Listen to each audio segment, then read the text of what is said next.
Hey, everybody, welcome to another episode of the Cynical Marketers, episode 39. If you can see, if you're watching us, if you're one of the three fans who watches us, we have a guest with us this week. I'd like to introduce Dan Gershenson. He's from Hey. Caliber Brand Strategies and is in the Chicago area, just like we are here. And he's been in marketing for, 2-3 years now, Dan? So give or take. I mean, you just graduated college, I think, 20 just years. like 2 years ago. Yeah, getting my feel for this industry. Yeah, you're just kind of getting into it a bit, but now obviously Dan's been around for a bit. He's one of Chicago area's leading marketing strategists. I have known Dan. Dan and I grew up in the same town Yeah. and didn't know each other. Yeah. They're the Venn diagram of us. I was thinking of this Venn diagram of how much we overlap with people we know, but didn't know each other. We're both from Wheaton, Illinois, and back when Dan and I were in school, Wheaton was a very small town. Yeah. So you tended to know everybody, but it's weird with Dan when we met on LinkedIn, and then you're looking at the people Dan's connected to. I'm like, a lot of people I know. Like that is, and we don't remember each other from high school at all. I I'm don't like, think we ever crossed paths. it's so odd. In Wheaton, in Wheaton. Wheaton. Wheaton Central, old Wheaton Central. That's right. Which is That's right. now, but I grew up in Wheaton. I went to Glenbard South, so I'm a Wheaton person who went to South. Yeah, but you were right down the But I street. knew everybody. Grew up in Wheaton, and then on the other side, I went to Sandburg and Wheaton-Warrenville Middle School. I Yeah. know everybody. It was so weird when I saw the people you were connected to. I'm like, you went to Central? How did we not know each other? Yeah. So love Dan that and y'all I met didn't on actually LinkedIn. connect until several years ago on LinkedIn, and Yep. it's a small world, and then at the same time, it's not. It's funny how these things work about, and then Dan and I have connected in the last few years on marketing, because that's what we both do. Yeah. Dan has been a tremendous resource. Dan's a guy I lean on in the background when I will go out and still make myself look like an expert. Sometimes it's usually an answer Dan has given me, and then I'm like, okay, here's what we do. Man. I went to ask Dan, I'm like, what do you do here? No, I think we were kindred spirits, I think, from the start, because I think I saw, Mike, your profile. You always had something that was like, it had like a fake stat or something like that, like to make fun of Yep. Mike yourself. Is in fact, And I was like, I like this guy. Mike is in fact the only recipient of the Mike Burt is Awesome Award, or for Yes. awesomeness too. I can't get the full For title, awesomeness. Mike. I forget. Yeah, I mean, I was like, this guy's awesome, and there are only so many people who like just, are themselves on LinkedIn and elsewhere. He is always somebody who I'm like, thank goodness that I have someone like him and yourself, not where you just plain English, which is great. Yeah. We try. That's what, and we've talked about this in the marketing world, because Nada and I, having started our own agency too, we both come from corporate side and the client side, and we dealt with agencies, both of us. Nada's been on agency side too.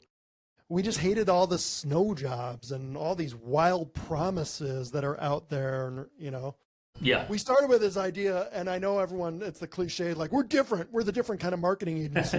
Like, we're not really. We're the same as everybody else. But, Yeah. we don't get a huge number of clients. And I always joke about it. I'm like, well, I tell businesses, marketing is hard. It takes time, and it still might not work. Yeah. That is not like a winning strategy, apparently. Shockingly, that doesn't have people knocking down on our door. Yeah. Well, I feel like we're always reinventing ourselves as far as like, the new thing over the last 2 years has been calling yourself a fractional CMO, and which is fine, but like, I think sometimes we just have to lean into our strengths and honesty and transparency about what we do best and what they should expect. I mean, that's just the fact. I think, I probably in the last, 6 months or so started just leaning into the content stuff that I've always done. And I was like, well, I'm different than this other guy who says he's a fractional CMO, than this other guy who says he's a fractional CMO. So, it's definitely not something where I feel like you have to be full service or anything like that. If you're a highly analytical person who totally knows how to pinpoint audiences better than anybody else, by all means lean into that, because that might not be the only thing they come to you for. There's going to be other things if you're good. Right. So yeah. It's interesting. And, we've talked about this. And then, one of the reasons we've talked about having you on before, but you posted something on LinkedIn recently that struck a nerve with both Nada and I. And I think anyone who works in the marketing world, your funny LinkedIn post about, I went to medical school to get a medical degree so I could, do medical marketing. And, over the years, I've called this the gatekeeping that exists in marketing, because I've always thought it was so funny in our business how everyone thinks they're so insulated and like, you can only do our type if you've got 3 years in this, right? And I just think that's so funny. And your post was just, it called it out so well. And it's so silly, I think, in this business. But why you made that post, and something triggered you to do that. But why do you think that there is these silos and these walls and these gates that are up in our industry? Why do you think it's out there? I think it is probably something that, I think there's a lot of job description type stuff where it's, let's throw everything in the kitchen sink in there, and the candidate may or may not have it, but let's make sure that they have all of these things, as many of these things as possible. And it's nothing that new, but it seems like very recently it's become even more of a thing with, have you written for our industry? Have you marketed for our industry? And to me, I go, well, are you familiar with the advertising industry? And I'm not being a smartass about it. I go, do you know how the advertising industry works? Do you know how a copywriter works? And they're like, what do you mean? And I'm like, I was writing for mutual funds, like right out of the gate. Did I know anything about mutual funds? Heck no. And I have written for tons of things, like dozens of things that were different industries that I didn't know everything about. But I think that's a good thing. I think if you're too close to it, then you tend to be creating stuff that is not for the person who's actually going to buy your product or service. So it was something where I would get that question almost regularly, and I finally was just like, this is ridiculous. Like, I didn't go to law school, I didn't do this, I didn't do that. I am not here to sound like you anyway. I am here to try and relate to your prospective client. Your prospective client did not go to school to do what you are doing right now. So why in the hell should I be expected to know everything there is to know? Your prospective client looks like me, not like you.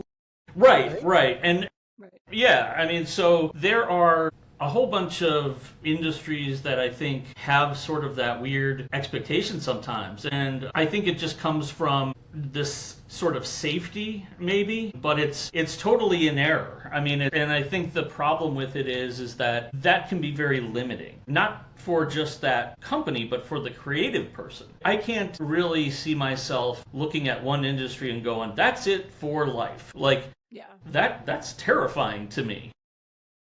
And it's not even, I mentioned the mutual fund stuff, and I had been working on that account for a while, like a few years. And I was just like, I don't see myself talking about this stuff forever. Like, I got to get something else, or I'm going to and it wasn't just, financial. It would have been anything. It could have been, you name it. I think doing one thing for me felt very limiting. And I knew that I had to be challenged more than just one industry. I had to grow and find other things.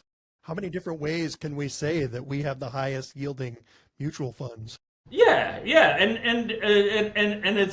it was very, even when you try to give it some emotion and stuff like that, which you definitely can. I think it's just people don't say this enough, but if you're a creative, like a writer or designer, most of the time you want variety. You want something where you don't have to do the same kind of stuff over and over and over again, because that's just going to be like, you're not going to have a lot of fun. And if you're not having fun, then you probably won't create a good product. And so you might as well see what else is out there so you can have that versatility, because we all still have like these portfolios of work and we don't want to just show one thing when we're capable of a lot more.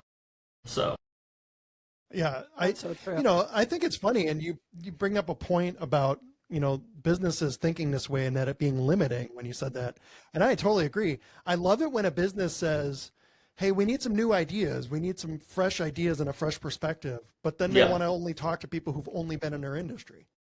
yeah, They need 5 years. Like, okay, well then they're going to sound, they were with your competitor before, so now they're going to sound like that. Like, yeah, I think it's. I'm thinking of the right word to call them without being insulting, but the thing is, and I have some friends who are specialists and stuff, and they're great, they're talented guys, but I think the thing that I worry about if I were sometimes if I was on the client side, I would say, well, gosh, if you've done nothing but this for the last 5, 10, 15 years of this industry, how do I know that the ideas for me aren't going to sound exactly like somebody else? And how do we know? I don't think it's any big secret in an agency, like even a big one, they'll be like, oh, well, that didn't fly for so-and-so, so let's use that for these guys. Mm-hmm. Anyone who tells you that hasn't happened is lying. Like, that has happened. I have witnessed it. And so it's like, okay, so if you're in this industry and they pitch something else for somebody and they're just swapping out a logo, then, that's probably not the kind of place that you want to work with, because they're not coming up with new stuff. They're not looking at a company as a fresh, canvas where, okay, forget everything that we've ever known. It's this kind of company with this kind of audience, with this kind of goal. I think you have to have that. And I worry that if you're too specialized, that you're not going to come up with new stuff. You're going to come up with safe stuff. You're going to come up with industry standard stuff. And if that's what you want, then great, go and hire them. They surely will give you exactly what you see from everybody else in a magazine. Yep. I don't understand that concept at all, because if there's anything that I think the three of us have always come and grown up with, it's, well, what makes you different? And that a lot of the bull that we get back is, well, it's the people, or it's our professionalism, or whatever. Is our favorite. Customer service, our history. And you're like, oh my God. So you have to dig deeper, and that deeper stuff comes a difference, because I won't do anything, at least I'll try not to do anything that looks like anybody else, sounds like anybody else. I don't have that approach, because I think that's boring as all hell. So what would you go out and hire somebody for then, just to get the same thing? And it's a funny battle that we have, all of us have had as consultants when you're talking to a business, because they seem to have, they're bright-eyed and bushy-tailed at the beginning. They're like, this is so exciting, we're going to get some new ideas. And then you bring the new ideas, and they're like, not like that. Yeah. That's not you. Yeah. I know. I know it's not on brand for you, because what you were doing sucks. Yeah, I mean, your brand sucks is why this isn't on brand.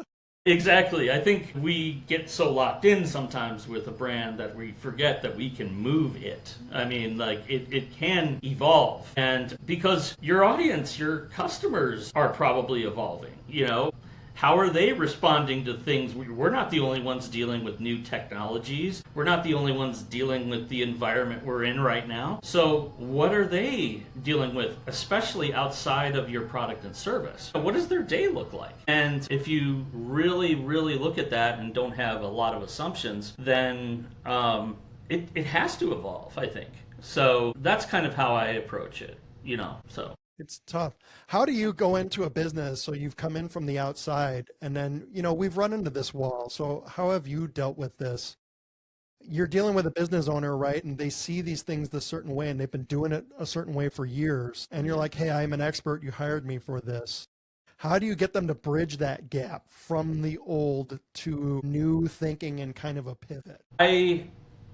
if I've done the strategy part, and I think this is something we agree on for sure, I think, is you always have to have a strategy first before you do anything. And I always use that as sort of the are we on the same page kind of thing before we get too deep and too down the road. And I'll turn it around and I'll give it to them and we'll walk through it. If they're like, yeah, this is a good idea, I like these, but we have to have it this way because we've always done it this way. Have a nice day.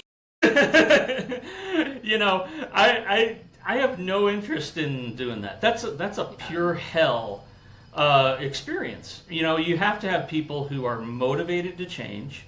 You have to have people who see that there is a different time. Like I've had second, third generation owners or VPs, and they knew before I walked in the door that something had to change. So I think if you walk in the door and you go, these things have to change, and they're like, oh, I don't know about that, then it's probably not going to work. Because they have to be thirsty and hungry for change. You can't make them. If a guy is sitting there at his desk and he goes, well, tell me why I need marketing, I'd be like, I'm out of here. Yeah. Like that's just a waste of time. And it's not to say you haven't done things successfully in the past. You have. But how do we kind of merge that and evolve that with the goals that you have in front of you? If you haven't had a lot of success with some stuff, chances are it may not even be the channels you're on. It's probably the story that you're telling out there in the world. Yeah. And why? How do we evolve that? I think you can get there by also speaking with customers, because I think that's an eye-opening experience. Again, in the strategy phase, like if you are interviewing, let's say, 5 customers and they got a whole lot of reasons why they hired that firm, but the people at the firm are like, no, we're this, they almost have to agree with the customer. Like, I've had some weird occasions where they're like, oh, well, we knew he'd say that. And I'm like, yeah, well, this is your customer. Like, you are figuring this out within your walls. And this customer says they chose you for this. So, businesses, it's funny when you say that and talking to customers, the number of businesses that I have worked with because the first question I ask coming into a new business, one of our first is, why do your customers buy from you? Yeah. Do you really know that? Like, why? So, you're asking the leadership and then the actual sales team, because there's different views even between the leadership and sales, boots on the ground might see differently. So I love getting those answers from the people who are doing the work and what do you see? But then when you talk to customers, the number of times that there is a disconnect between what the customers actually think and the business, where the business will be like, this is why people buy from us. And then you talk to customers and like, it's something totally different. And you're like, hey, you guys are misaligned on everything. All of your messaging doesn't work on these people. You're lucky. People buying from you. It's so funny. Yeah. And I talking to customers is so valuable on the marketing side. And there's so many people so afraid to do it now. Well, and I think I often say, I'm not hearing the difference in what you do. I am hearing a job description of what you do.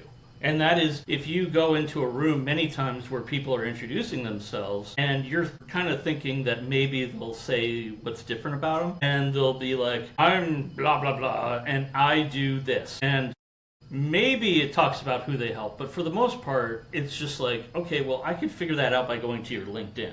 Like, what is it about you and your firm that truly delivers something unique? And is it something about the experience? Is it this? Is it that? There's a perfect example, I think.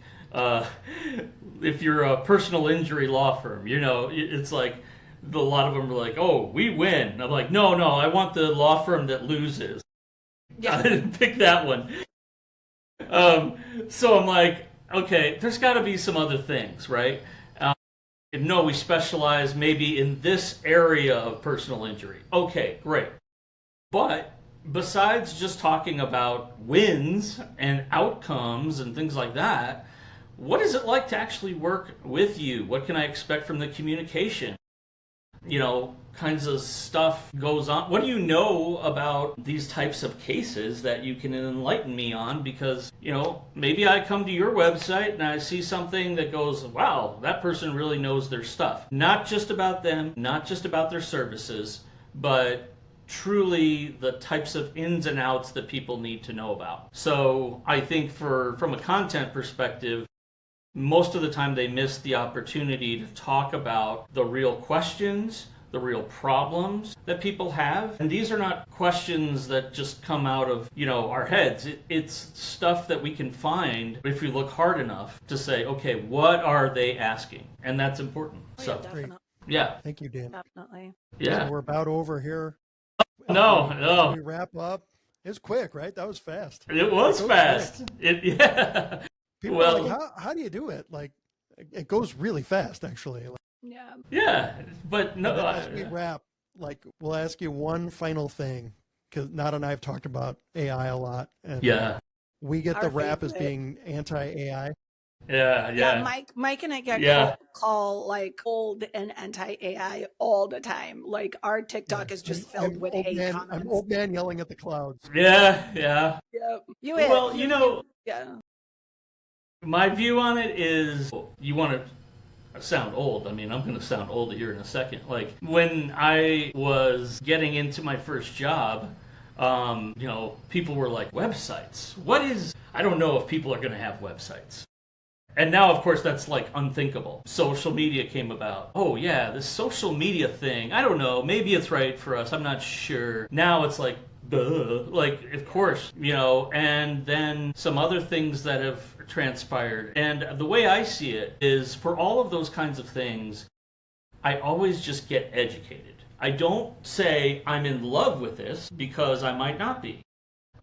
Just because something is new doesn't mean it's the thing. But I think when people were out there and saying, oh, I've got this AI and it wrote all this stuff for me and I got it right back. And these are not marketers. These are not writers. These are people who are just like CEOs or whatever. And I'm like, that doesn't sound like you. It doesn't sound like a person. And I said, I use AI as a thought partner, a brainstorming person, because I just kind of am thinking through maybe some topics or things like that. I don't really use it for any kind of research or stuff that much at all, because I don't necessarily trust it, especially if it's citing things. But, there are moments that I go, okay, this is useful. And I like certain ones. But I know at the end of the day, people come in the door for one thing, and that's content. And no matter what, I have always pledged that I'm going to either be doing the content or I'm going to be very much overseeing the content before it goes out the door. So if I was to say, produce this thing, I don't think it's going to sound like that individual. And frankly, we were just talking about this kind of on a related note where if somebody goes, well, I just do AI. And I'm like, fine, do it. Maybe you'll be back in 6 months and you'll be like, oh, this AI sucks. But people who, I am not anti-AI, though definitely if somebody's like, I don't know why I need a human that will write for other humans, and if they're at all battling that concept, then they are not the client for me, and that's that. But I do think we will see a backlash, not of people that are suddenly anti-AI completely, but people who will be like, oh yeah, this is okay, I guess. I don't know if it's that good, but I see like what a person is like. And when I interview somebody, I'm interviewing them and getting their stuff that they've said, and I'm rewriting it and reflowing it and making it into something that sounds like the best version of them. AI really doesn't do that. And that's a really big part of who I am. And so I don't think I ever want to give that up. I think it's a differentiator too, right? Like it is. We say on our side that marketing is still human. It is. It is. We are human to human, and we've always been that way. So, what would the Leo Burnett's and the Bill Bernbachs and the others icons of this business say about AI? Well, I think they'd be a little bit like, it's fine, but don't forget who you are. Like, don't forget what brought you here was your talent, and don't forget what brought you here as a company was your ability to interact with people and sound like a human being who understands their problems. You can't fake that. And the best you can do is say, okay, I'm going to be, again, interviewed by Dan or a writer, and I'm going to get this stuff out, and I'm going to get some compliments from people that even say, that doesn't sound like you, but I don't care. It sounded like a really good version of you. And that's okay. People are actually okay with that. I've had clients say that, where they're like, oh yeah, this one guy said, I know it wasn't you, but that's okay. You sounded really good. So they're not like suddenly like, hey, you're fake. But if they did AI instead of a person, yeah, I think that would probably show in something mediocre. So, Yeah. I agree. Yeah. There, we're on the same page. Yeah, we sure are. People are like, you're anti-AI. I'm like, no, we're not. We think it's a good tool. There's uses, but no. Really reliant. It's not replacing. No, I think it ages you fast if you're like, I'm not going to do have anything to do with this new thing. But if you're like, I've checked it out, I understand where it can be good, I understand where it can falter. And it's no different than any big wave of stuff that has ever come about. You will look old in this business if you're like, well, it's not like the good old days when we could do this, this, and this. I'm like, right. Hey, I like print ads as much as anybody, but that ain't our world. Like, people are not necessarily picking up magazines all the time. So, like, I'm not doing radio spots and TV and all that crap. Like, I'm doing things that are very digital. And if you like doing what you do, you realize that it's all just messaging in a different place. And it just happens to be the environment. It's not that different than anything else. Because if you have the talent that brought you, that's what is your foundation. Yeah, absolutely. There you go. There you go. Dan. That's a killer. That's a killer closing. I was like, we gotta end here. That's a marketing pro there who knows how to. I was like, we gotta end here. We can't say anything better than that. Yeah. That was a mic drop. There you go. There you go. Every now and then, there's the pearl that comes out. Well, thank you. Love it. Thank you again, Dan. Do you have a website we can direct people to? Oh, I sure do. You can get me at highcaliberbranding.com, Dan at highcaliberbranding.com. So, yeah, absolutely. Thank you guys so much for having me. Thank you for being on. We appreciate it, Dan. Yeah. I know we're called the Cynical Marketers, so that scared off a lot of potential guests who thought we were. No. You guys are the best. Nada is not. Yeah. So we appreciate your time. Thank you so much, Dan. Very good. Everyone, check out Dan's website. We'll also include it in the description here. We'll give you links to Dan's social as well, so be sure to check him out. We appreciate, if you're still here, Lance, maybe. Lance. Maybe at this Lances point. are one of our Matt, biggest fans. Possibly. Yeah. Nice. Well, I'm a big fan too, so keep doing it. Thank you again. Thank All right, you, everybody, we appreciate it. All right. See you again next week.